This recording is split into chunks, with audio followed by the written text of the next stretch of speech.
Okay, so imagine your morning. You wake up, you grab your phone, start scrolling through the usual feeds.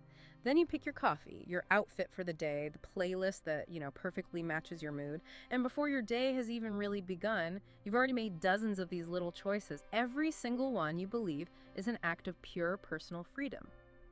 But what if that feeling, that sense of total choice, of autonomy, what if it's the perfect disguise for a really deep, really silent architecture of obedience? That's the unsettling question we're jumping into today. Well, it's maybe the oldest question there is. I mean, you look back through history and you see people forced to obey, under the sweat of violence. But the real mystery is much more subtle. Why do people serve willingly? Not when they're in chains, but with real conviction, sometimes even pride. Why do we have this voluntary servitude? And the thing that's different today is that whatever is demanding that surrender, it doesn't wear a crown. It's not carrying a whip. Yeah, precisely. The control mechanism doesn't have to be external anymore. It wears your values. It speaks in the quiet voice of your own conscience. That's why we never see it for what it is.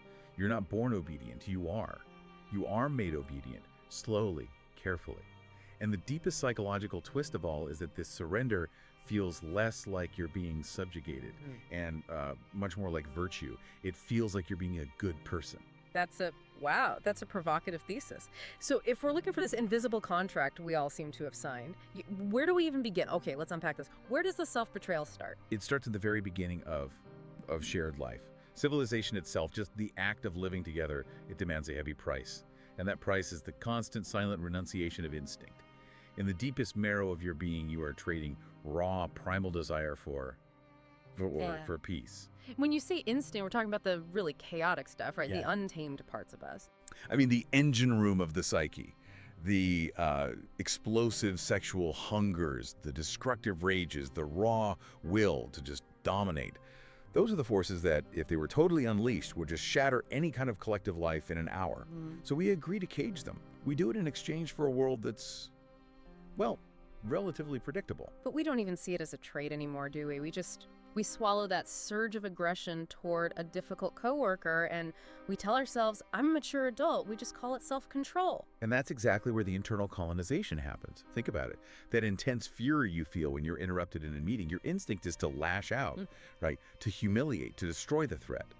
But instead, you instantly force a smile, you nod, and you label that agonizing internal struggle professionalism. Okay, but I have to challenge that. If I don't swallow that aggression, I get fired. If I don't restrain myself, society breaks down. Isn't that just functional self-preservation? Choosing the better outcome. It is choosing the better outcome for society. Yes, of course. But it's an act of deep, continuous self-sacrifice for the individual. You've agreed that the needs of the collective, of the group, outweigh your right to express your own energy fully.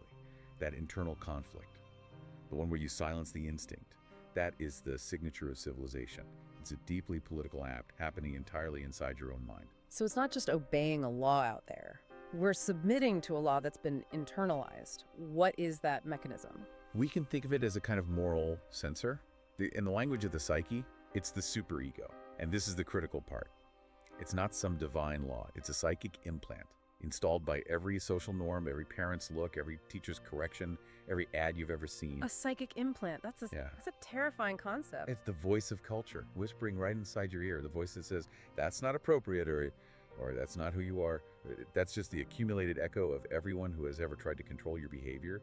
You carry the tools of your own obedience right inside you. What's so fascinating about this is how it totally reframes morality. I mean, we're taught morality is the height of reason, the triumph of good. Well, that's the beautiful story we tell ourselves. The reality is, it's far more mechanistic, maybe darker.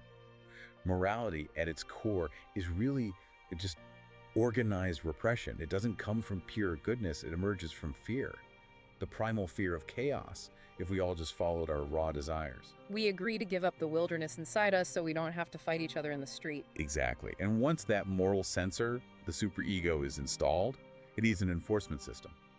But it doesn't use physical punishment. It uses something far more insidious. The internal tribunal. It operates on one primary debilitating currency: guilt.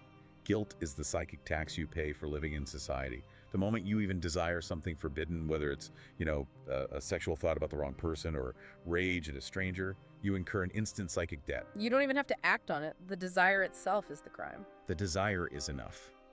And that debt isn't collected through some external punishment. It's collected through the crushing weight of shame. And shame operates on you in a way fear never could. That's the genius of it, isn't it? Fear makes you obey only when you think you're being watched. By the state, the police. But shame makes you obey even when you're completely alone.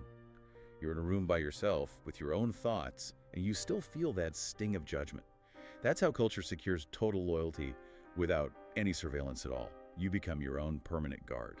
That sounds profoundly dystopian. Are you saying every moment of self-doubt is just the system keeping us in line? It's the system functioning perfectly. Yeah. I mean, think about what culture rewards you for. You get praise for being reasonable, mature, civilized, precisely because you've learned to efficiently silence the non-compliant, chaotic parts of yourself. Society gives you a seat at the table in exchange for helping out in your own domestication. So the goal is just to be predictable. Predictability. Yeah.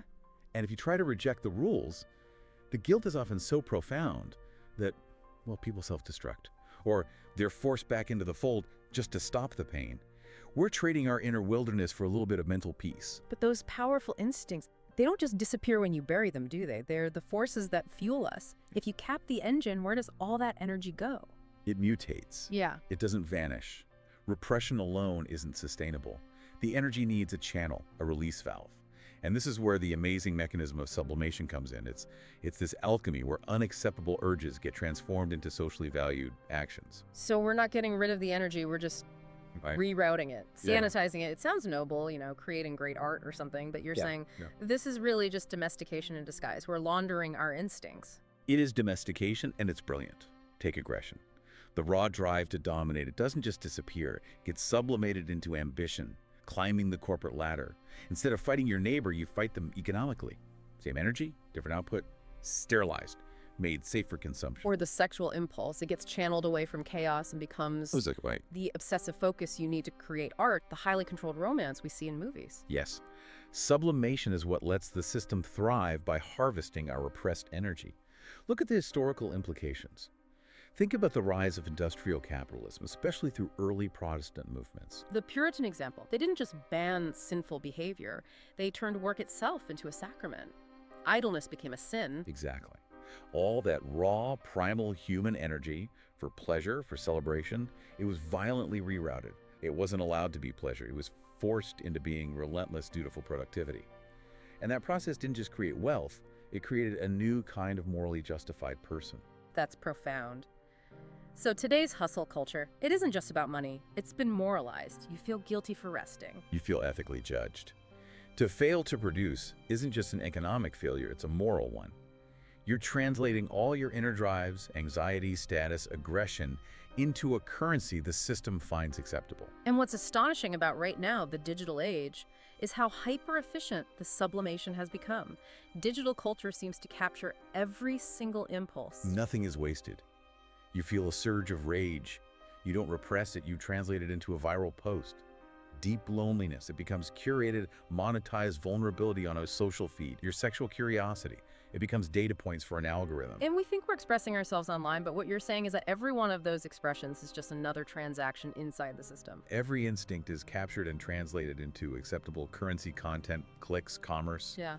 You're never left alone with a raw instinct long enough to really understand it because culture is always there, offering you a script. It feels like the whole of civilization is designed to just use us up completely, harvesting even our desire to rebel. Which brings us to the final unsettling claim.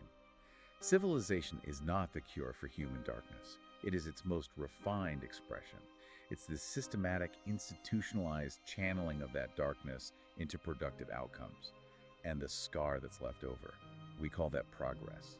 So if we know this, if we understand we're being controlled, why don't we throw it all off? To go back to the start, why do we love the chains? Because the alternative is terrifying. It's not freedom.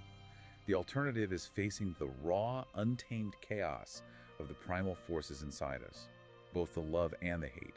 And facing that, that's so much more frightening than the internal war we fight every day. We protect the system that imprisons us out of a deep existential need. We need the rules. We need the guilt to hold our own worst impulses at bay. And even when we try to break free, the culture has co-opted the very language of liberation. Be yourself, follow your truth. They're not calls to revolution anymore, they're marketing slogans. It's the cleverest trick of all. The desire to escape obedience has become just another form of obedience, a duty to perform self-expression in a way that's, consumable, marketable. You are disciplined into believing you are free. Which brings us back to that quiet horror you mentioned. We participate in our own domestication with gratitude. We call self-censorship maturity. We call conformity wisdom. We call the psychological silence we build on top of our buried urges peace. But peace built on burial isn't real peace. It's suspended war. The tragedy is that you are both the prisoner and the jailer, the rebel and the guard.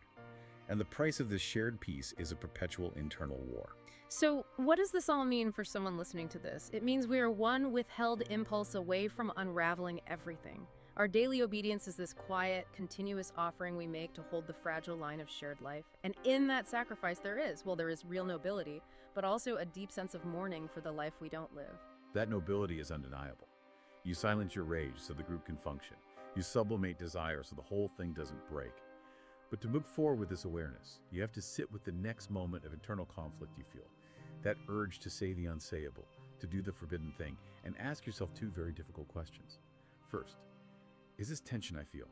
Is this my own authentic desire, or is it just the echo of everything I was told to deny? And second, the infinitely harder question, if I truly stopped obeying today, right now, would I find freedom?